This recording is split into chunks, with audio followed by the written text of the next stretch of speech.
Hi, everybody. Welcome back to Papa's Comic Books and Coffee. Let's see who we can read today. Well, will you look at that? It's Alpha Fight, number 51. It was 75 cents back there in 1987. This book is by Bill Mantlo and who else but Jim Lee. All right, let's get right into this one. We better cover that part up. Alpha Fight. This is the new one, and this is their home base. Friends in high places. Operation Thunderbolt proceeds as planned. Tamarino Island is under assault by land, sea, and air, and the only resistance comes from a handful of so-called superheroes. Our weaponry is the most advanced. Our numbers are overwhelming. Despite their powers, they can't hold out for long. The fulfillment of this prophecy seems inevitable. Zittles? But super beings can be extremely uncertain types of base predictions on. Vindicator what? No more holding down the fort box. We're taking the offensive. And I thought our first duty was to protect the kids. Beta Fight. No.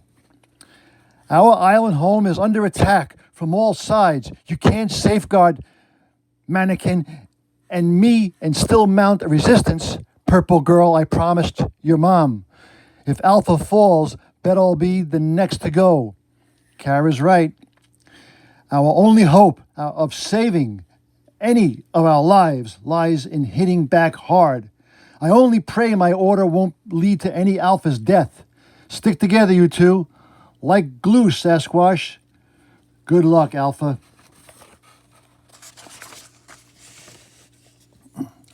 The purple girl's got pluck. She's proven herself time and again. Arrgh. But her mind and manipulating powers are of limited range and effect against an invasion force of this size. Scratch.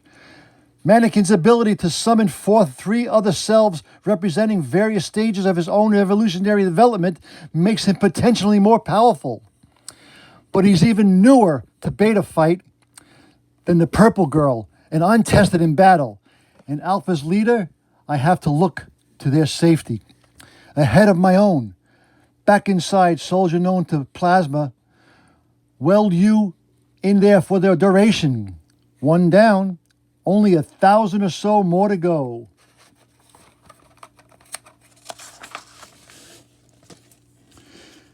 Vindicator seems to be doing a better job of clearing the skies than I am. So maybe Box, the one-man army, should try this hand on land. I always wanted to be a big wheel in this organization. That was easy. Now let's see what I can do to our foes in H2O, Grump. I've given more workouts to more bodies than Jane Fonda. First, I was a Walter Langrosky scientist. Next, I became the original orange-furred Sasquatch until its great beast owner reclaimed that form. Then I was dead to be reborn as Box. Then dead again until reborn as Smart Alec in a time and rest snowbirds abandoned albino Sasquatch body for my pestilence. And because of that last act, Walter is now Wanda Langowski. Can't let these invaders destroy me until I learn who me is. I can't, and I won't. So there. Mannequin down. Boom. We've got to keep meeting like this. Kara, you're a hit. Just a flesh wound, no big deal. But I thought, oh my gosh, soldiers. Yep, all around us. But you've never manipulated so many minds before, and right within the range of my power. A girl's got to grow up sometime. Bow face, leather necks, and join the purple generation. You did it. They're defending us against their own buddies. But does your power work against aircraft? Target sighted. Missile locked in.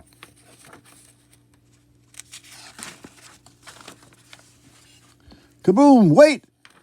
My arm, the pain. I think I'm going to die. Stop it. You're panicking. You know this is just... That purple kid's power is transmitted by scent. Seal helmets and she'll be unable to take over our minds. But what about her boyfriend? That geek, he's too scared to do anything but surrender or die. You got to do something, Wit. I can't stop him now. I only learned how to take care of others in medical school. Then it's high time you learn how to take care of yourselves. Orders, Prime Unit.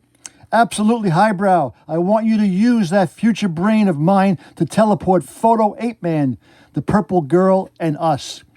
Smack dab into the middle of the enemy's troops. I wish I'd thought of that.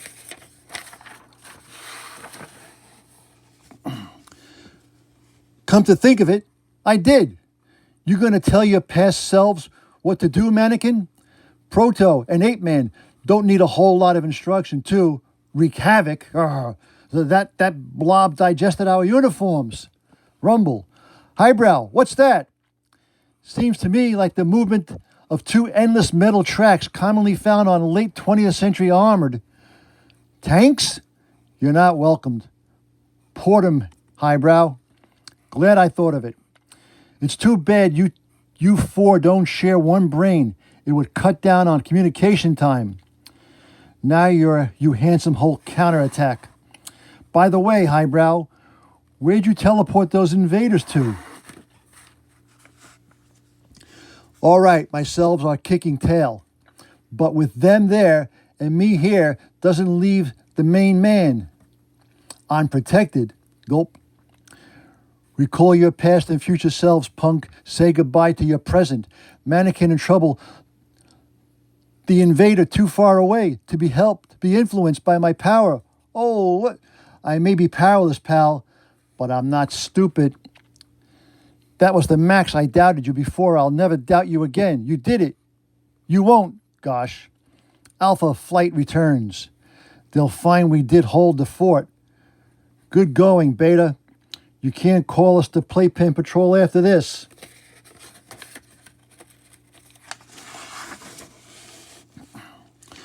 I don't think I called you. You didn't, but I liked the way it sounded. Hi, troops. Sasquatch. But where's... Here. My bird's eye view reveals that the invasion force is in full flight all over the island. Then that means we've won. Yes, Alpha, you've won. I only wish you hadn't made it look so easy. Still monitoring transmissions from the AOW, the Aerial Observation Wing? Check, Mr. Cody.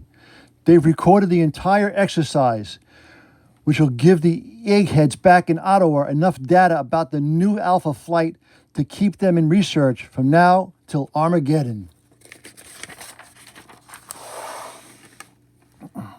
And so with mixed emotions, Gary Cody, Alpha's liaison with the Canadian government, leaves his lonely observation post and makes for the battlefield. Ta-da! How'd we do, Gary? Make your little war game real enough? I can honestly say that Alpha exceeded expectations, Vindicator. When we decided to launch a mock invasion composed of a corps of Canada's crack commandos, armed with the most modern military technology, firing pain and paint pellets to simulate actual battle conditions. Well, frankly, the odds were that the new Alpha would merely hold its own.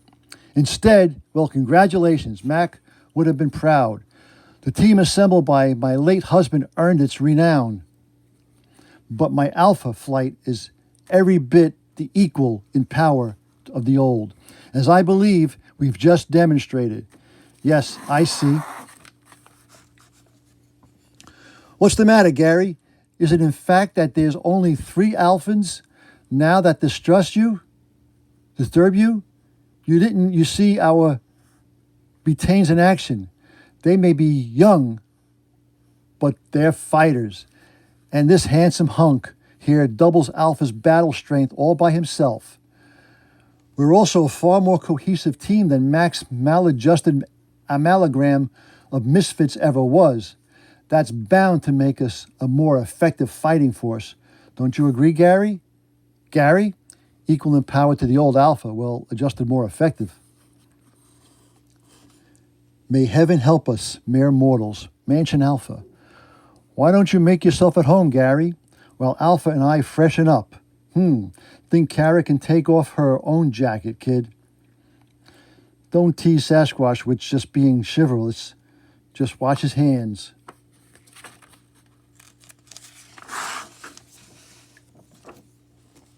It looks like you've forged more than a new team, Heather. Right, Alpha's a family now. Mr. Jeffries, you were expecting someone else? No, that is, I'd been briefed about the death of Roger Box and of you're taking over the Box robot, but there are a lot of changes to get used to around here, cutie. Here you dropped your cigarette case. Thank you, Sasquatch. Cutie? Gary, allow me to introduce Wanda Langowski. Wanda, I don't recall Walter Langowski having a sister. I don't. Heather, what else?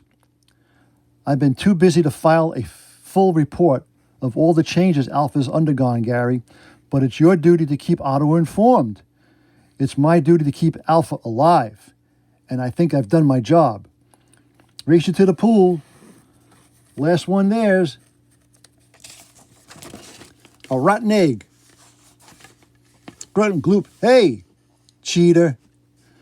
But now you can get to know my Alphans for yourself, and maybe even come to love them as I do. You've done far better than I would have believed, Heather. What's that supposed to mean? That you had doubts of my ability to hold Mac's team together after his death, even though you encouraged me to assume the leadership of Alpha? That's not fair. I wasn't the only one to be astonished when you went beyond an honorary title and became a true leader. After all, despite a stubborn streak, there was nothing in your prior history that would suggest you would ever become a superhero.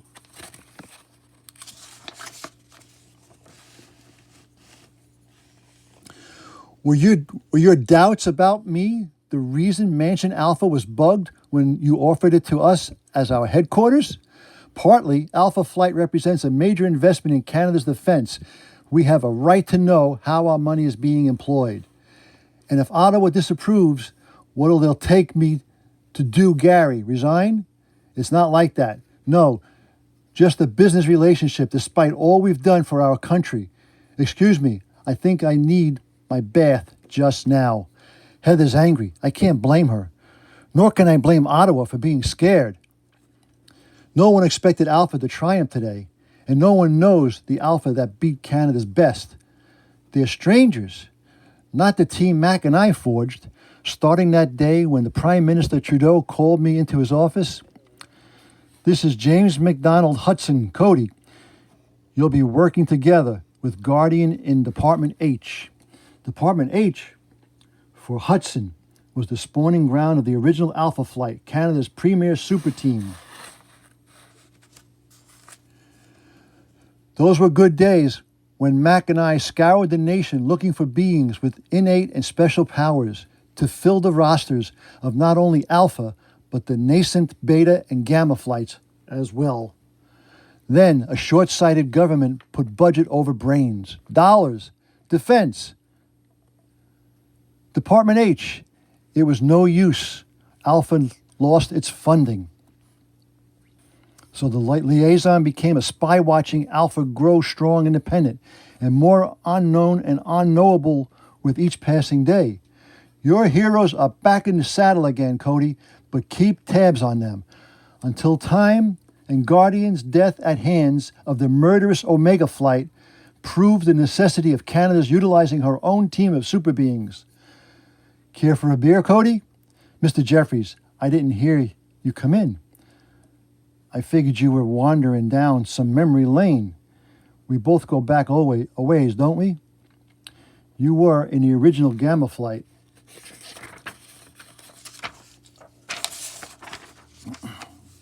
Yeah, trying to find some use for my power. for it drove me nuts as my brother scrambled on my best friend, Rogers Buck. They died as one Omega. There's some folks Alpha just can't hold in the fold, but then there's others we can. How do you determine which ones will remain heroes, Mr. Jeffries, and which will turn bad? That's Heather's job, Cody, and she's blasted good at it. A woman? Prescribing despite her pretensions over a team every bit as unstable as that forged by her husband. Mac couldn't hold all his proteges together either. He lost Wolverine, his first and most dangerous recruit, while the bulk of his Beta and Gamma flights turned to the dark side, formed Omega Flight, and killed him. I'd be insane to think Heather could do any better, and I wouldn't be doing my job. I work for the government. No matter how many years I've spent as the flight liaison with the government, I've got to put the best interest of Canada first. That means making sure that Heather really can control her team, or of replacing her with someone who can. To do that, I've got to learn all I can about the new Alpha. I shouldn't feel like a Judas. My duties require that I know everything about Alpha, and Heather has been remiss in filing reports. Besides, she did tell me to make myself at home, having helped design a mansion Alpha. Gary Cody knows the location of all the Alpha Next Computer Center, and he knows the back of his hand, as he knows the back of his hand. All data regarding Alpha Flight since its inception as Department H is stored in Alpha Next's memory banks. The government has access to some of it via modem, but any attempt to download the data stored herein would certainly be construed by Heather as spying. Therefore, I've got to pick Alpha's mind fast and undetected. With the aid of this Raider disk, the object Gary Cody slips into the Alpha Next disk drive possesses the unique capacity to swiftly encode the data stored in any computer's memory banks. Encode equals steal. Access, copy, accomplished.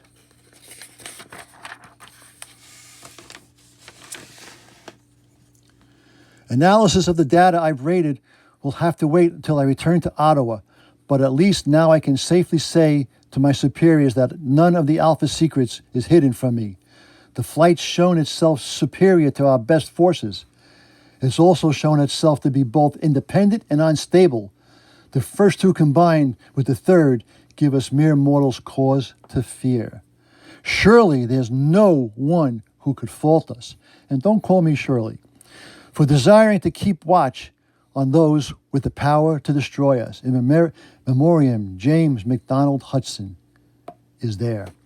Gary, Heather, I just wanted to apologize for forgetting that you've stood by us no matter which way the political winds blew, no matter what pressures brought to bear on you. It couldn't have been an easy job, and it must often have been a thankless one, defending a pack of superpowered freaks to bureaucrats who couldn't possibly understand. What's the lady trying to say? Is thanks for being the best friend Alpha Flight's ever had. Ditto for Beta Flight, I guess. To be continued. Cheaper by the dozen. Ooh, Chips Ahoy. I had some last night. Well, I hope you enjoyed this flight of Alpha Flight, number 51 from 1987. Once again, this book is available on my eBay webpage, Papa's-Comic-Book, if you want it. Also, if there's any other book you want from my extensive library, leave a note in the comments, send me an email, drop me a buzz, whatever you want to do. Give me a thumbs up, give me a thumbs down, tell me what you like, what you didn't like. Once again, as I always say, that was easy. Until next time, Papa out.